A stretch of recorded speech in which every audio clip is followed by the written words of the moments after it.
What's good, everybody? It's Robo back with another video, and today I've got my college football Week 5 picks. Week 5 has some great games on tap, and I'm going to go over pretty much all of them. So if I happen to skip over a game, it's because it's against an FCS opponent, and there isn't a Lions at the time of making this video. If you want to know my opinion, go ahead and feel free to ask me down in the comments still. But other than that, let's go ahead and recap how Week 4 went. Week 4 was a rough one for me with a terrible start on Friday. I went 25-29 overall against the spread to put the season record a bit closer to even, but still a positive record on the year right now. I'm putting that behind me though and moving on to Week 5, hoping to head back in the right direction with the picks. So without further ado, let's get started in order of kickoff time as usual. Week 5 opens up Thursday night with Army at Temple. A short week for both teams, which means less time to prep for this one. Temple's coming off their first win of the year thanks to finding a quarterback in Rutgers transfer Evan Simon. This game's a different challenge though, as they're back up against a Service Academy offense. This time the triple option. Navy's wing T ate them alive a few weeks ago, so I'll be surprised if they found much success in stopping Army. But like I mentioned, the offense should look better like they did a week ago. I expect some points in this game, but the defensive issues are too much for me here. I've got Army 35-17. We've got an ACC battle Friday night with Virginia Tech at Miami. This could be a classic buy low, sell high spot on these teams based on results so far. Virginia Tech has not looked good compared to early hopes, but they have played some decent comp, whereas Miami's best opponent has been a disastrous Florida team. The Hokies are coming off a tough loss to Rutgers where the offense couldn't get going until late, but I do like how they came alive towards the end. They just have to keep this game within 3 scores to be able to cover it. Cam Ward's a Heisman frontrunner, and this Miami team looks incredible, but it's college football. At some point they'll be tested, and this seems like a possible game for that. Give me Miami by just 2 scores, 34-20. Speaking of Rutgers, they also play Friday night with a new Big Ten opponent in Washington coming across country for this one. Rutgers just looks like a classic, gritty, middle-of-the-pack Big Ten team with a solid defense and enough rushing firepower to eat clock and control games. Last week's win over Virginia Tech was an impressive one, and the same can be said for Washington taking care of Northwestern, but a bit different level of opponent there, and no Cam Porter made a huge impact. I think both these defenses come out strong and keep this one lower scoring per usual, but Rutgers looks like a tough beat, especially at home. Give me the Knights to nab a close victory, 24-20. On to Saturday, starting with number 5 Ole Miss in Kentucky. Ole Miss has looked elite this year, just as many expected, as they rolled over the non-conference schedule before heading into SEC play this week. Kentucky obviously has their issues on the offensive side of the ball, but we've seen them put up a legitimate fight on Georgia, so it wouldn't really shock anyone to see them hang around in this game either. The big difference for me, though, is this one's on the road against an offense with a much more proven weapons and a much better flow. Kentucky has a defense to give the Rebels their first test and avoid a blowout, but I think it's just a different scenario than that Georgia game, so give me the Rebels by 17, 34-17.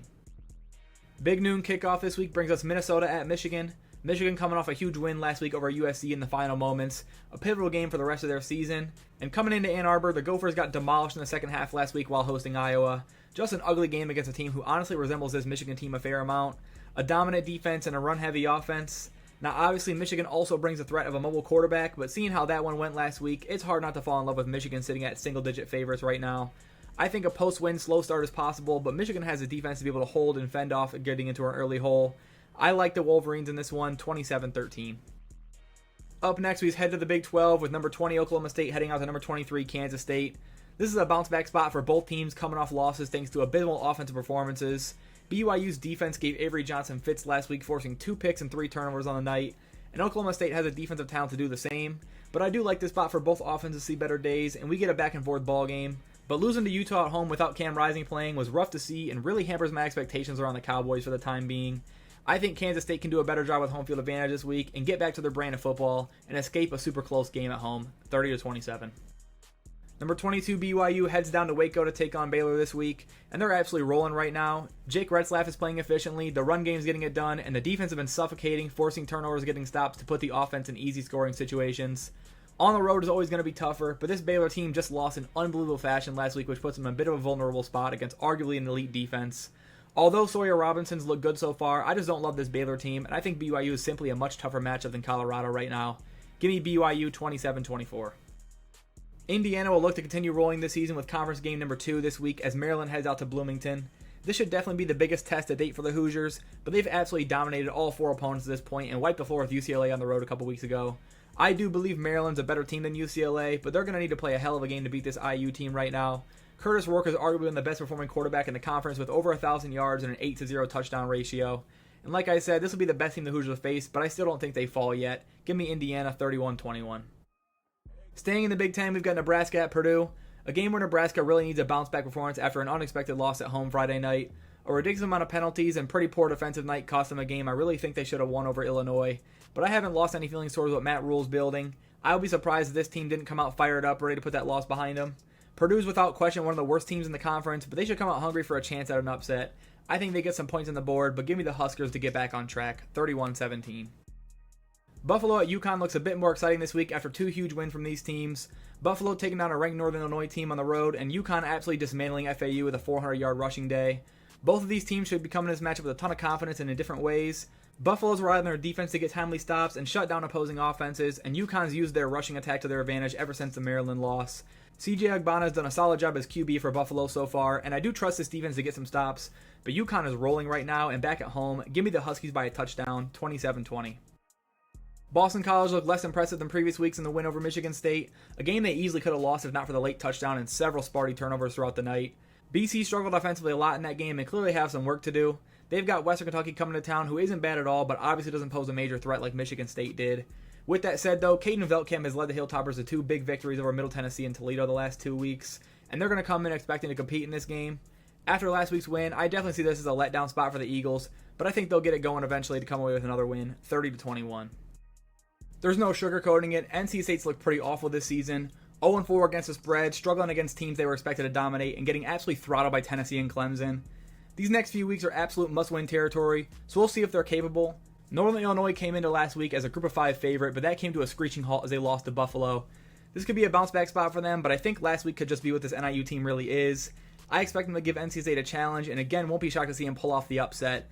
But I like the Wolfpack to finally get things going as less than a touchdown favorites against what should be an inferior opponent. I've got NC State 31-20. Back with the Surface Academies, we've got Navy at UAB this week, with Navy coming in as slight road favorites after last week's incredible performance against Memphis. UAB is coming off a bye week after giving Arkansas a bit of a scare the week prior, and Jacob Zeno got back to form in that game, playing like we know he can. This is a really tough call for me, as I do think UAB is a solid team when they're clicking, and I am pretty high on Zeno, especially in this spot at home. But Navy looks like an unstoppable force on offense right now, hanging 50+ on Memphis and almost 40 on Temple. Blake Horvath has his offense rolling, which makes it really hard to fade, so I'm not going to. Give me Navy 34-24. South Florida at Tulane should be a great Group of 5 matchup between two American Conference contenders who had super tough non-conference schedules, but finally get to start American play this week. Starting with South Florida, they've hung around with Alabama and Miami in the first half, but completely collapsed in both of those games. I think Byron Brown is a star, and this offense will be incredibly tough to slow down for most teams in conference.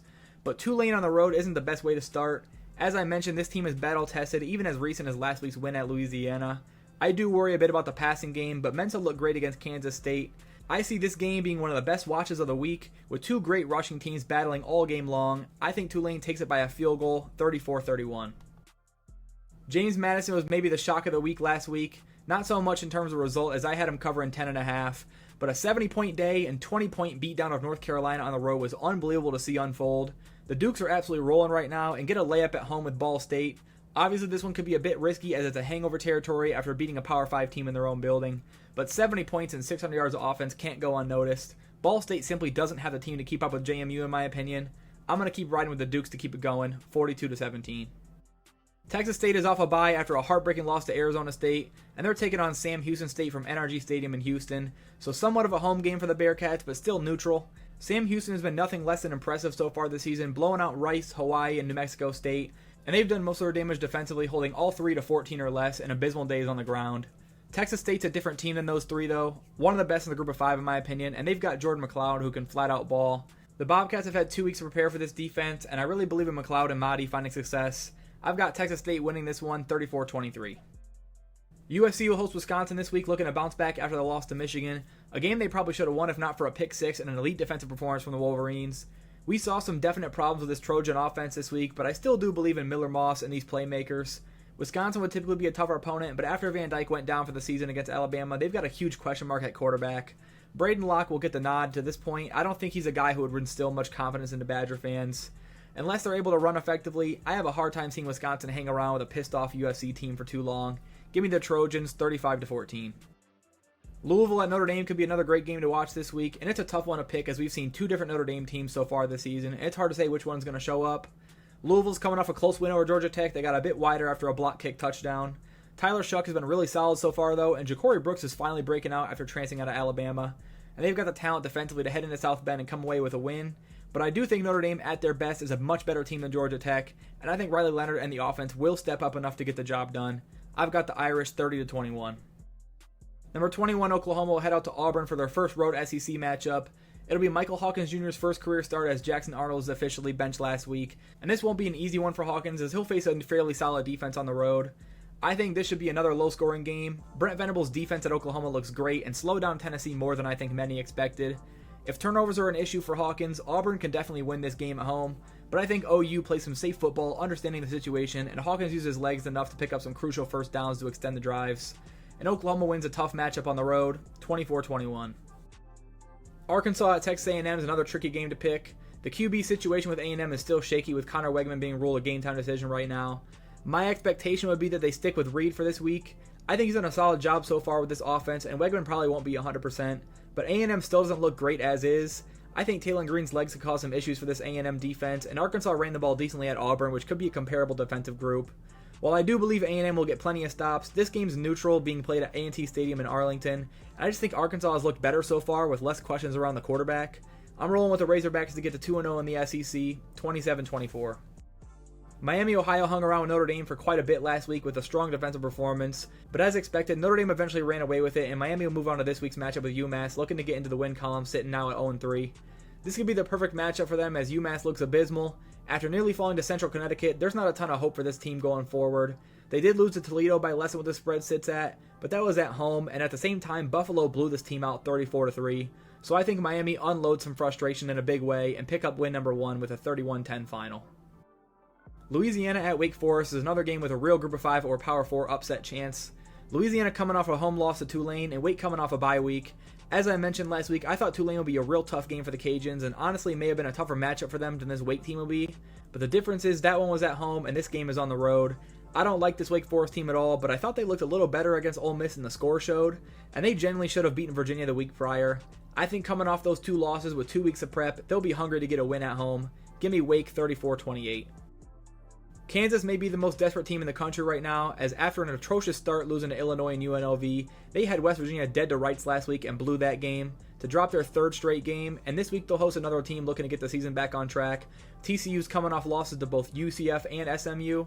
As I mentioned last week, Jalen Daniels has been super underwhelming so far, and that continued again, but there may not be a better opportunity for a resurgence than this week. TCU gave up 66 to a struggling SMU offense. Kansas will have a tough task in slowing down Josh Hoover, though, who in that loss managed 400 yards through the air and has 1,400 on the season through 4 games. I'm expecting a back-and-forth game in this one, and as long as Kansas' offense comes alive as I think they should, I'm going to take the Jayhawks at home, 31-27. Colorado's on the road this week at UCF looking to build off an unbelievable win over Baylor, where a Hail Mary conversion led to an overtime victory that could end up sending this team bowling later on in the year. Time will tell for that, but this week UCF enters as more than 2 touchdown favorites, and rightfully so, as this UCF team can flat out dominate the ground game with RJ Harvey and KJ Jefferson running the show. They're coming off a bye, so they'll be rested. Personally, I could absolutely see this game being completely one-sided for UCF, but I don't think the UCF defense is stout enough to be able to limit Colorado the way Nebraska did. I could see it being somewhat similar to the TCU game where Hoover threw for 400 on the Knights in a loss, but this shouldn't be as close in terms of a score, with that being just a 1-point game. Give me UCF by 10, 38-28. App State's defensive struggles continued in a major way last Thursday as they got absolutely ran through by a scorching hot South Alabama team 48-14. It was even a rough night for the offense, which I think came as a pretty big shock to most, and this team has some real concerns now after a second defensive nightmare. This is a huge opportunity to wake up as Liberty will come in looking to continue their successful start to the year, and they've got offensive talent as well with Salter, Cooley, and Sibley leading the charge. Although I'm not completely sold on Liberty being the best team in the Group of 5 right now, I think App State has a real chance if they play some defense. But there's no reason to trust App State right now. I'm going to take Liberty to cover on the road, 34-28. Fresno State at UNLV was by far the Group of 5 game of the week to me early on this week. But Tuesday night, UNLV starting quarterback Matthew Sluka announced his intentions to enter the transfer portal after an NIL dispute, which throws a huge question mark into this game and completely flipped the betting spread. What I do know is UNLV has a lot of confidence in the backup Haj Malik Williams, and he took that quarterback battle down to the wire. Sluka has a ton of dual threat ability, but let's be honest, he completed just 43% of his passes through 3 games. This team is much more than just a quarterback. With that said, though, Fresno State is an incredibly good Group of 5 team, and there's a real chance they go into Vegas now and take the Rebels down.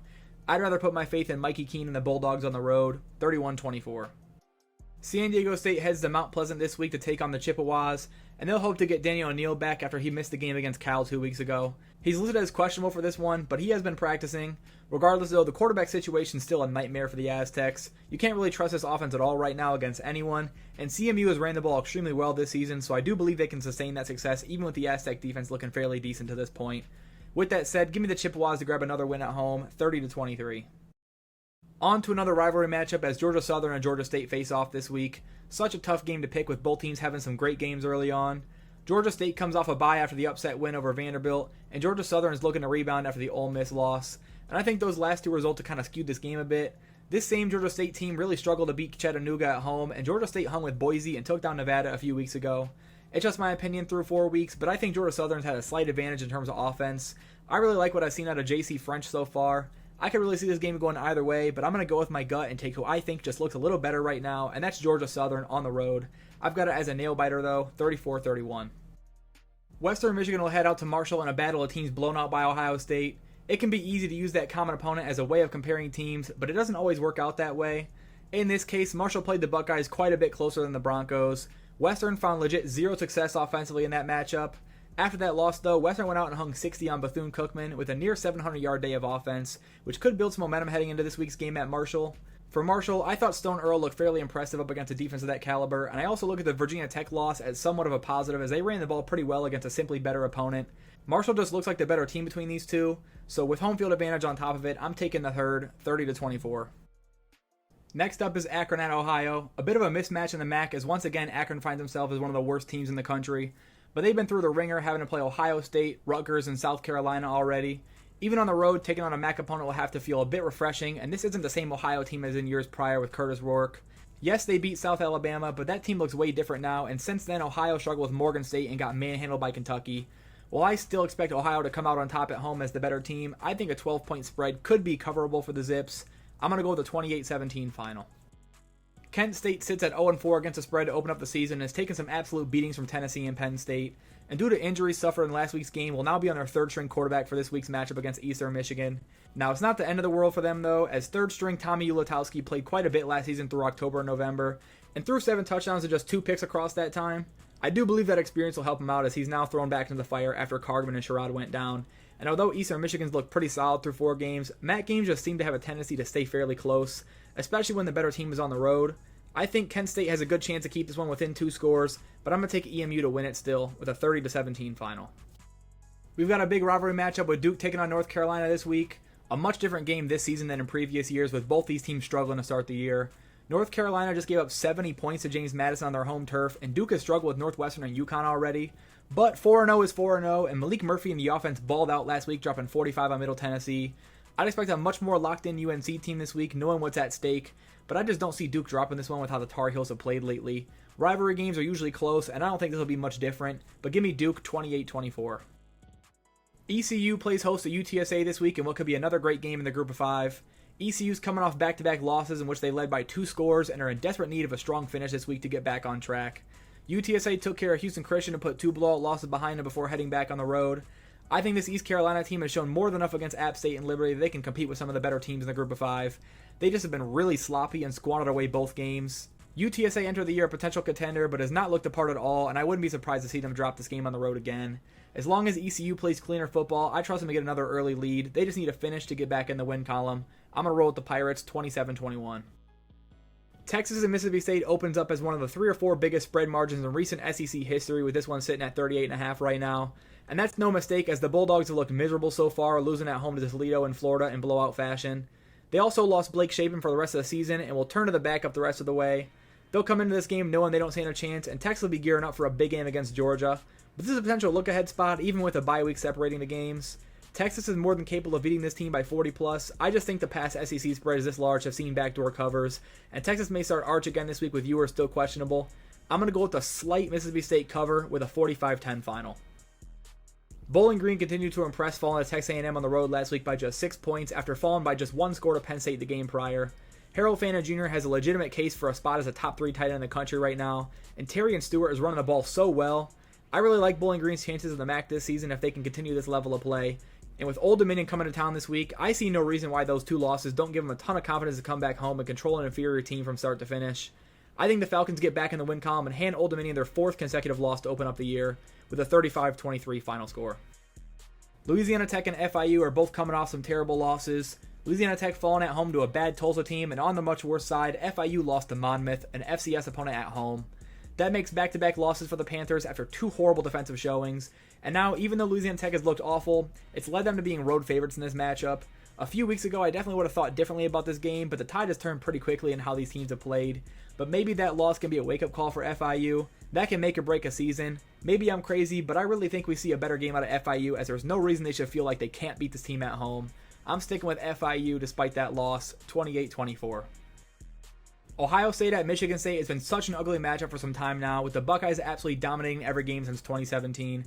And that trend continues this season as there's an obvious separation of roster talent. But Sparty will have a big chance to showcase the changes they made so far under Jonathan Smith. It's no secret they've looked better to start the season besides the FAU game. They took down Maryland on the road and nearly upset Boston College on the road as well. I don't think anyone's given them a chance in this game, and I don't blame them, but I do see a scenario in which the Spartans hang around long enough to cover a spread over 24 points currently. I think Aiden Childs has enough talent to score on the Buckeyes. It's just going to come down to turnovers, which he struggled with. The defense looks strong enough to get a few stops to avoid disaster, and I think Childs does find a way to play a bit safer knowing what he's up against. Give me OSU by 21, 38-17. Clemson has looked absolutely phenomenal after the Georgia loss in week 1, and there's no way around it other than giving Cade Klubnik his props. He played out of his mind last week and made some incredible passes. Jokes were made all offseason about Dabo not taking a single portal edition and Clemson coming back down from college football royalty, but they've responded a major way the last few weeks and will look to keep it rolling against another far inferior opponent in Stanford. I see a major mismatch in the trenches immediately with Clemson's freakish defensive line matched up against a really subpar unit in Stanford.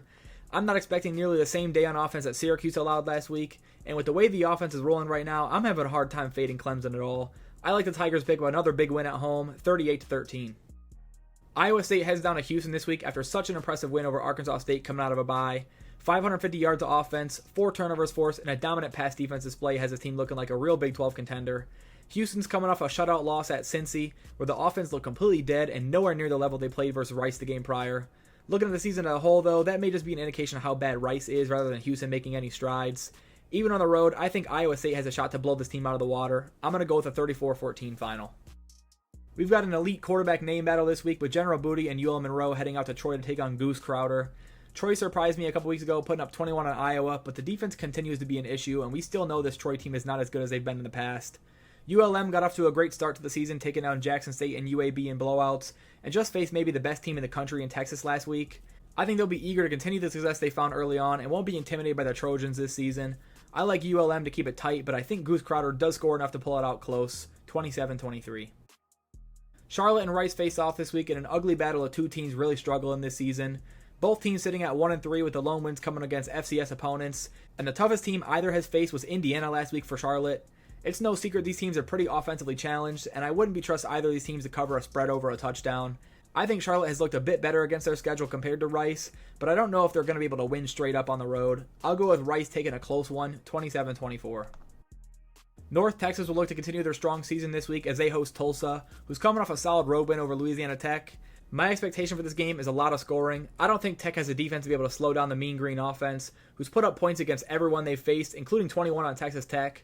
And the North Texas defense still hasn't been able to stop anyone besides Wyoming. I think there's a clear separation in offensive talent here, though, as North Texas is simply just the better team, and Chandler Morris has looked great. Give me North Texas by double digits, 41-30. The game of the week, and maybe game of the season, is here with Georgia at Alabama. This Georgia team has already been tested with the Kentucky scare. That could have been a blessing looking back. Alabama looks so talented, and Kalen DeBoer has done a great job with prep so far. I think Jalen Milroe has gained a lot of trust to compete at the highest level against anybody, and they'll need it as Georgia is still arguably the best team in the country, but so far, I'm not in love with the supporting cast of weapons Beck has. Of course, it's Georgia, they've got solid guys, but we haven't seen a true go-to guy emerge yet. I hate picking against the dogs, but unless they find that guy in this game, I'm going to take Milroe's play extendability and Bama's weapons to get it done at home and an incredible finish, 27-24. Illinois really surprised me last week going into Nebraska and taking down the Huskers under the lights on prime time. Luke Altmaier looks so much better this year compared to last, and he's got the Illini looking like a definite bowl bid team that can give a scare to some great Big Ten teams. Penn State enters this game as 18-point favorites, though, after an absolute beatdown at Kent State, and I definitely agree there's a clear gap in talent here, and it's a night game, which is always incredibly tough for visitors in Happy Valley. But Illinois has a history of playing Penn State tough, and they just proved last week they can handle a rowdy environment. I've got Penn State winning this game, but Illinois hanging around for a while. I'm going to go 31-17. Memphis will look to get back on track this week after an abysmal defensive performance at Navy where they gave up 50+ in the loss. And this is a great time for them to get back in a groove as Middle Tennessee State comes in looking like one of the worst teams in the country. Coming off an absolute beatdown by an average Duke team, I don't see Memphis being any easier. Seth Hennigan and the offense weren't really the problem last week, and I think Memphis comes out much better defensively in this game. So give me Memphis to win and cover, 45-17. South Alabama's offense kept rolling last week with an unbelievable rout of App State in their own building Thursday night, and it's a perfect time to be hot as they're on the road at LSU this week, who's looking a little more vulnerable than we may have thought preseason. Gio Lopez did an incredible job running the Jaguars offense, and he won't have to worry about facing one of the best players in the country, as unfortunate news came out this week that Harold Perkins will miss the rest of the season with the torn ACL. I think that's huge news for South Alabama's offense, continuing to have success, and I still don't think LSU's defense is good at all. LSU shouldn't drop this game at home under the lights, but I do like South Alabama to keep it within 3 scores. I'm going to go with a 42-24 final. SMU finally chose a quarterback last week, going with Kevin Jennings, and the offense responded in a huge way, dropping 66 points on TCU. No matter the decision, I thought it was really important to stop the 2-quarterback system and roll with one guy, and it went beautifully last week. Now they'll host a Florida State team coming off their first win of the year in a low-scoring game against Cal. I think the Seminole defense has started to gain some steam, but it's clear the offense still has a lot of issues. I don't really see that changing just yet, although SMU can give up some points. I really like the Mustang offense, though, and I think they can take care of business at home against a tough defense. Give me SMU 27-20. Cincinnati at Texas Tech looks much better this week compared to a few weeks ago, with the emergence of Brendan Sorsby for the Cincinnati offense and some much better play from Baron Morton and the Red Raider offense since that Washington State loss. This looks like somewhat of a toss-up game now with 2 teams on a roll, but it's hard not to give a slight edge to Morton and Texas Tech. They put up almost 100 points in the last 2 weeks and took down a scorching hot Arizona State team and are once again playing on their home field. I've got Texas Tech by a touchdown in this game, 31-24. New Mexico has a chance to finally grab their first win of the season and the first of the Mendenhall era this week as they travel to take on rival New Mexico State. The Lobos enter this one as near double-digit favorites despite the 0-4 record because of how bad the Aggies have looked in their 4 games. The lone win comes against Southeast Missouri in Week 1. The past 2 weeks, this team's lost to Fresno State and Sam Houston on the road in blowouts, but those 2 teams are much better than New Mexico, and they finally are back at home in a rivalry atmosphere. I think they'll be able to give the Lobos a good game, although I really don't think they're the better team entering this contest, so give me New Mexico by just a score, 34-27. Air Force at Wyoming may end up being one of the ugliest games of Week 5, with 2 of the nation's worst offenses clashing under the lights in Laramie. Air Force enters as 4-point road favorites simply because of how disastrous this Cowboy team has looked so far, but honestly, I'm not sold that's the right side as Air Force has done nothing to show they can score on any level of defense yet. 21 points on Merrimack is their best showing to date, and they were completely shut down by both Baylor and San Jose State. Wyoming is down a few players for this game, but nothing really noteworthy besides Whaley, who's been out all year. I think Wyoming gets their first win of the season at home as underdogs to a really awful Air Force offense. A loss here will put them on winless season watch, so I think they'll come out looking to finally grab a win in the night game. I'll go with a low-scoring game, though, 20-17. Boise State hosts Washington State Saturday night in a battle of future Pac-12 opponents. Washington State coming off a massive scare with San Jose State, where John Mateer led them to a huge comeback victory to stay undefeated on the year. This will be the toughest test yet, though, on the road on the blue turf against Ashton Genty and a Boise State offense on a roll. The Broncos nearly pulled off an upset at Oregon a couple weeks ago and took Portland State to the woodshed as expected last week. This should be a really exciting game between 2 great offenses, and I've learned so far to not count out John Mateer and keeping his team in the game. I think Boise State wins this one close at home and gives the Cougars their first L of the year, 34-31. Utah came away with an incredibly impressive win on the road last week at Oklahoma State without Cam Rising at quarterback. It was Zach Wilson's brother Isaac who led the charge thanks to a huge game from the defense and running back Micah Bernard. That game had to have put a ton of confidence in this Utah squad being able to win tougher games without their leader. And this week will be another challenge up against a great offense in Arizona behind the Noah Fafita and Tet McMillan tandem. Arizona played terrible a couple weeks ago at Kansas State, but had a bye week to go over the issues and use the extra week to prepare for the Utah defense. We'll see if Rising suits up for this one, and if he does, I'm sure the spread will open up even more. But as of right now, if he doesn't go, I think Arizona will find some offense and keep it a bit closer. I'll go 30-21 Utah. Number 8 Oregon hits the road late Saturday night against an old foe yet new conference opponent in UCLA. UCLA hung around with LSU for a while last week, which I kind of expected after the loss to Indiana. And Oregon got the week off after their thumping at Oregon State. The Ducks look like they're back on track like we thought they'd look entering the season, and Dylan Gabriel looked absolutely dominant in that win. He's gotten off to a strong start despite the closer games, but now it looks like this team's starting to click. I just don't see UCLA keeping up for as long as they did with LSU. I think Oregon's just a much different level opponent, so I'm taking the Ducks 41-14. That's it for my Week 5 picks. Let me know your thoughts down in the comments, as well as any upset predictions of which games you're looking forward to most this week. As always, thanks for watching. Feel free to like and subscribe if you haven't already, and I'll see you in the next one. Peace.